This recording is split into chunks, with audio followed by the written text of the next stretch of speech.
North Korean leader Kim Jong-un has said that Pyongyang has no intention of avoiding a war on the Korean peninsula.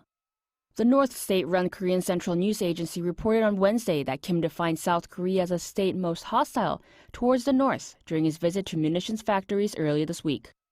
Pyongyang's leader also pledged to step up military capabilities for self-defense as he said peaceful reunification is impossible. This comes amid heightened tensions and North Korea's supplying of military equipment and munitions to Russia.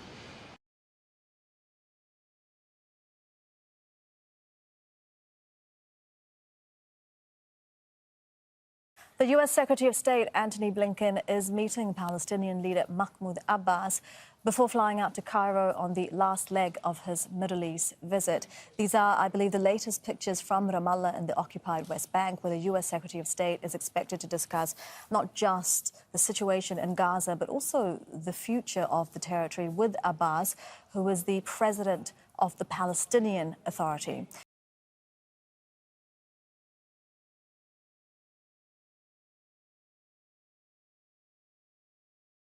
The International Court of Justice is scheduled to commence the hearing of the case in which South Africa accuses Israel of committing genocide in Gaza starting this Thursday.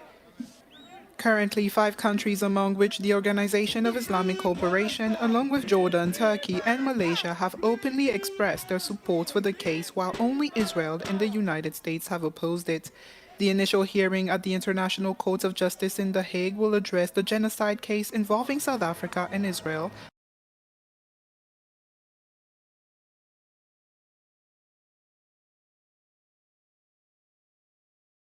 Tonight, this is the chilling moment armed men stormed the set of a public TV channel in Ecuador, firing off guns and waving apparent explosives during a live broadcast.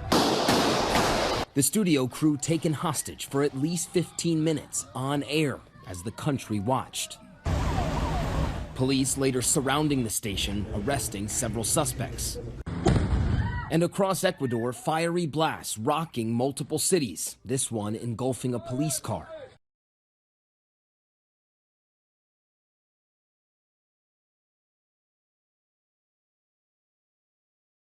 4 days after that mid-air decompression explosion on an Alaska Airlines MAX 9, Boeing CEO told employees in a safety stand-down today, "We are acknowledging our mistake. Looking at the gaping hole, I've got kids, I've got grandkids, and so do you. This stuff matters. Every detail matters." The focus of the investigation, that door plug that blew out of the plane Friday, held in position using 12 stop pads and 4 bolts. But the NTSB says it may have shifted out of alignment. The bolts are missing. A lab analysis will determine if they were ever in place. Now, both United and Alaska Airlines say they found loose bolts and hardware in more grounded MAX 9s.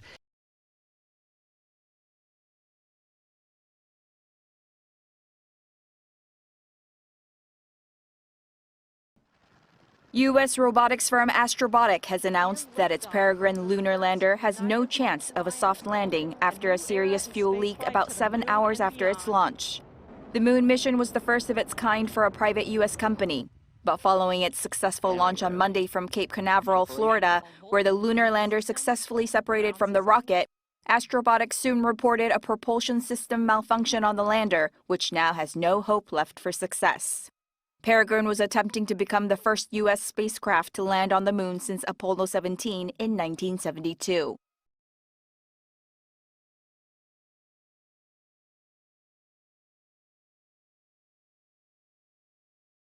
Meanwhile, in a landmark move, South Korea's parliament has passed a key bill to ban the consumption of dog meat in the country. The endorsed bill outlaws breeding, slaughtering and selling dogs for their meat, which is a centuries-old practice in South Korea. But of late, activists and dog lovers have called this once traditional cuisine an embarrassment for the country.